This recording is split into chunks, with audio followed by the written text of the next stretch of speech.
હાલ એક મહત્વના સમાચાર સામે આવ્યા છે સુભાષ બ્રિજને લઈને અમદાવાદના સુભાષ બ્રિજની 3D મેપિંગ કામગીરી શરૂ કરવામાં આવી છે। ભવિષ્યમાં જ્યારે હાલનું સ્ટ્રક્ચર હશે તેમાં કોઈ ખામી સર્જાય તો તેના માટે ડેટા એકત્રિત કરવામાં આવી રહ્યા છે। નોંધનીય છે કે ડ્રોનના માધ્યમથી 3D ઇમેજ કેપ્ચર કરવામાં આવી રહી છે। સેન્સર અને સાથે જીઓ ટેગના માધ્યમથી આ કામગીરી કરવામાં આવી રહી છે।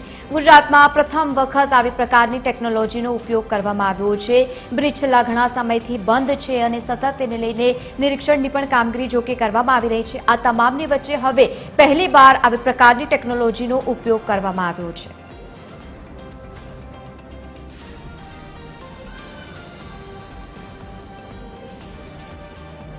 તો સુભાષ બ્રિજને લઈને આ સૌથી મોટા સમાચાર છે। મહત્વનું છે કે 3D મેપિંગ પ્રકારની આ પ્રક્રિયાનો ઉપયોગ કરવામાં આવી રહ્યો છે જે પહેલીવાર કરવામાં આવ્યું છે। ડ્રોનની મદદથી સુભાષ બ્રિજનું 3D મેપિંગ કરવામાં આવ્યું છે જેના થકી ખબર પડી શકે અત્યારે બ્રિજની પરિસ્થિતિ ખૂબ જ ખરાબ છે અને તેને જોતા બ્રિજ બંધ કરવામાં આવ્યો હતો અને ત્યારબાદ સતત બ્રિજ નિરીક્ષણ હેઠળ છે। આ તમામની વચ્ચે હવે 3D ઇમેજ એક ઊભી કરાશે। આ દ્રશ્યો આપ અત્યારે ટીવી સ્ક્રીન પર જોઈ રહ્યા છો। બ્રિજની જે પ્રમાણેની અત્યારે પરિસ્થિતિ છે તેને જોતા સ્પેશિયલ ટીમ સતત કામગીરીમાં લાગી છે। પ્રથમવાર જોકે આવા પ્રકારની ટેકનોલોજીનો ઉપયોગ કરવામાં આવ્યો છે।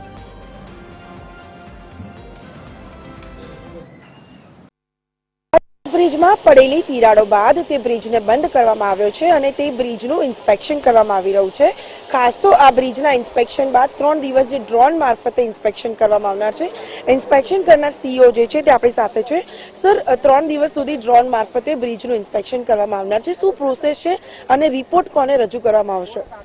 આ એક બ્રિજનું કન્ડિશનલ અસેસમેન્ટ છે કે અત્યારે બ્રિજની હાલત શું છે।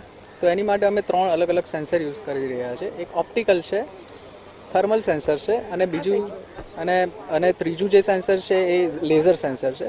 આનો મુખ્ય હેતુ એ છે કે આનું 3D મેપિંગ કરવાનું છે। તો આખા બ્રિજને આપણે કમ્પ્યુટરમાં અથવા તો ગ્લાસીસ થ્રુ કેવી રીતના જોઈ શકીએ અને હાઈલી એક્યુરેટ મોડેલ બનાવીએ છીએ। એનો મતલબ એ છે કે એનું રેઝોલ્યુશન 1 મિલીમીટર છે અને એને તમે 30 સેન્ટીમીટરના ડિસ્ટન્સથી હ્યુમન આઈ જેટલું રેઝોલ્યુશનથી મતલબ જેટલી સારી રીતના જોઈ શકે એટલી જ સારી રીતના અમે એનું મેપિંગ કરી રહ્યા છે। સર, મેપિંગ કરવામાં આવી રહ્યું છે તો એમાં અત્યાર સુધી કોઈ વિઝ્યુઅલ્સ કે કોઈ ફોટોગ્રાફ્સ કે એવું કંઈ આપને જોવા મળ્યું છે ખરું?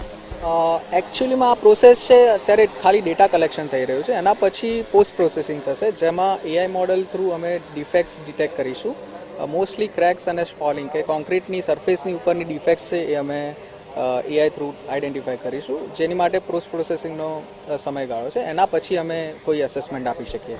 કેટલા દિવસ આ પ્રોસેસ ચાલશે અને સપોઝ કોઈ રિપોર્ટ આવે છે તો રિપોર્ટને કોને રજૂ કરવામાં આવશે અને એમાં શું શું મેન્શન કરવામાં આવશે?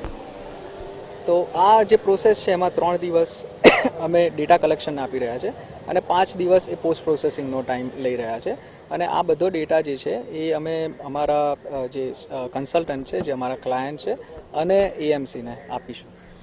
ચોક્કસથી તો જે 3 દિવસની જે પ્રોસેસ છે તે પૂરી કરવામાં આવશે અને ત્યારબાદ જે રિપોર્ટ છે તે કોર્પોરેશન અને રાજ્ય સરકારને સોંપવામાં આવશે અને તે બાદ નિર્ણય લેવામાં આવશે કે આ બ્રિજને કઈ રીતે સમારકામ કરવું। કેમેરા પર્સન નીતિન બગડા સાથે બ્રિંદા રાવલ, TV13 અમદાવાદ।